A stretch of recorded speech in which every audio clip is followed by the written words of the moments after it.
Livro Estudando a Mediunidade, de Martins Peralva. Capítulo 5. O Psicoscópio. A partir do presente capítulo, e após o notável estudo do instrutor Albério, assumirá o assistente Aulus o comando dos nossos comentários sobre a mediunidade. Através do verbo bondoso e sábio desse espírito, perlustraremos os maravilhosos e complexos caminhos do mediunismo, aprendendo com ele muita coisa que os clássicos não podiam mencionar no século XIX, tendo em vista a imaturação do espírito humano para tais problemas. Aliás, o que dá sentido de eternidade à doutrina espírita é, exatamente, esse caráter progressivo, assegurando a continuidade das notícias do espaço, dando expansibilidade à codificação, desdobrando-a em nuances cada vez mais belas e empolgantes, e, para o júbilo de todos nós, enriquecendo-a com novos e magníficos conhecimentos da vida no além-túmulo.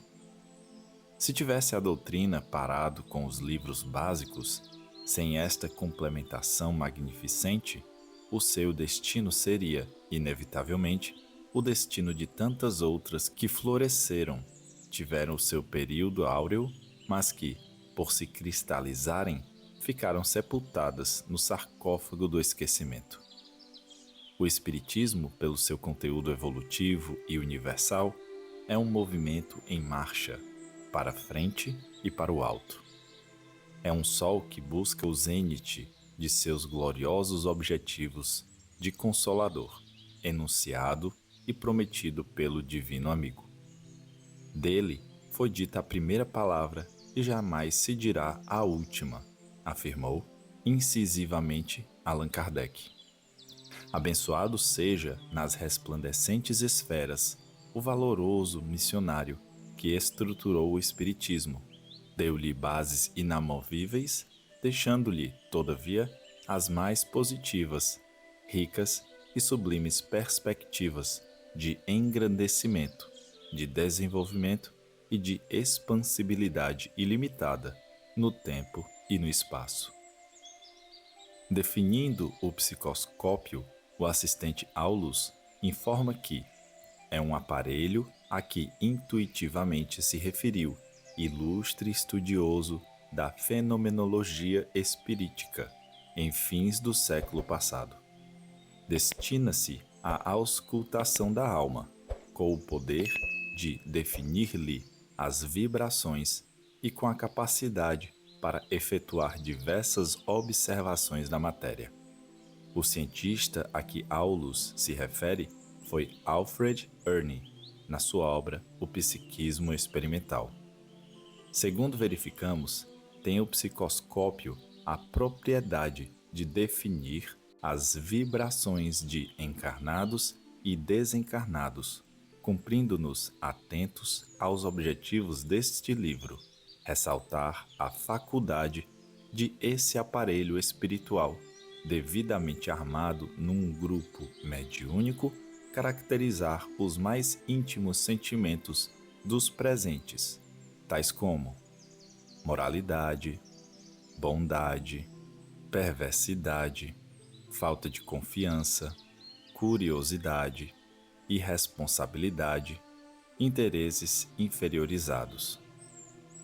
O psicoscópio tem, no plano espiritual, por analogia, a mesma função que tem, na Terra, o magnetômetro, aparelho inventado pela Abad Fortin para medir a intensidade do fluido magnético, o estetoscópio, os raios décimos, o eletrocardiógrafo, o eletrocefalógrafo e etc., na medicina terrestre.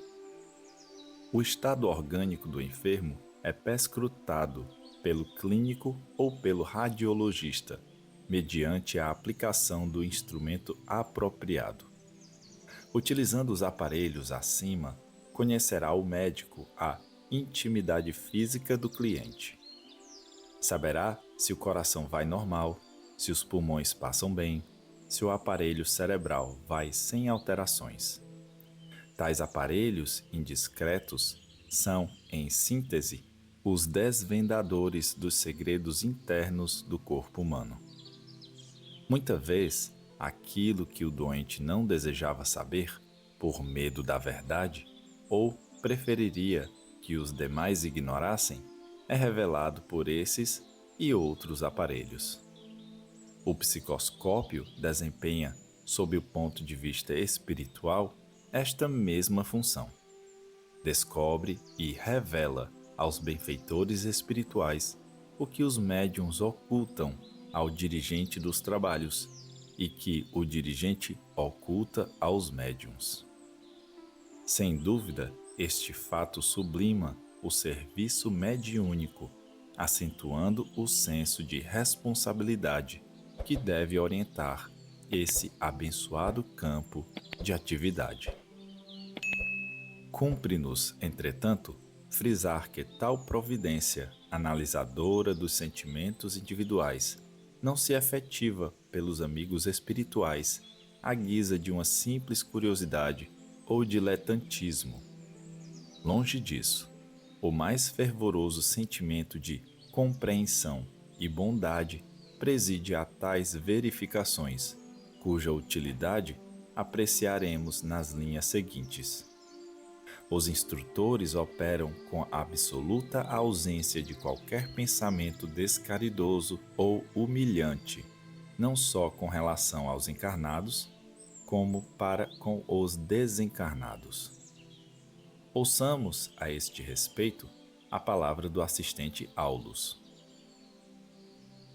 Em nosso esforço de supervisão, podemos classificar sem dificuldade, com o psicoscópio, as perspectivas desse ou daquele agrupamento de serviços psíquicos que aparecem no mundo. Analisando a psicoscopia de uma personalidade ou de uma equipe de trabalhadores, é possível anotar-lhes as possibilidades e categorizar-lhes a situação. Segundo as radiações que projetam, planejamos a obra que podem realizar no tempo. Esta declaração do mentor espiritual é de suma importância para os agrupamentos mediúnicos que desejam, efetivamente, trabalhar sob planejamento do alto, assistidos e orientados por instrutores que, anotando-lhes as possibilidades, programarão tarefas a serem executadas junto aos necessitados, vivos ou mortos. Um grupo mediúnico que funciona na base da irresponsabilidade e da desconfiança, da negligência ou da má vontade, sem que os seus componentes estejam efetivamente entrelaçados pela mais santa fraternidade e pelos mais elevados propósitos, um grupo desse tipo, analisado psicoscopicamente pelos mentores, ficará sem dúvida à mercê dos interesses que norteiam a sua existência e o seu funcionamento, possivelmente dirigidos por infelizes entidades. Entre companheiros invigilantes e entidades menos esclarecidas, se estabelecerá, inevitavelmente, a sintonização vibratória de que foram objeto as páginas precedentes. Os instrutores espirituais compreenderão, compadecidos, que, naquele agrupamento, não adiantará o concurso elevado, porque se acham ausentes os requisitos fundamentais que justificam a colaboração do mais alto: a boa vontade, confiança e sinceridade de propósitos. Que poderão os benfeitores espirituais planejar para semelhante núcleo se os interesses menos dignos predominam com absoluto descaso pelo bem do próximo, embora, via de regra, a palavra caridade seja pronunciada pomposamente à maneira do sino que tine?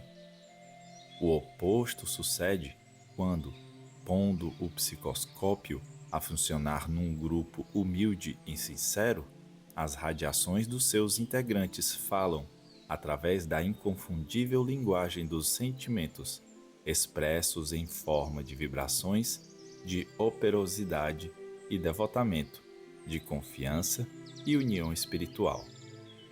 Neste caso, afirmemos em alto e bom som: os instrutores espirituais organizarão a ficha psicoscópica do grupo, a fim de que um programa de santificantes realizações lhe seja cometido.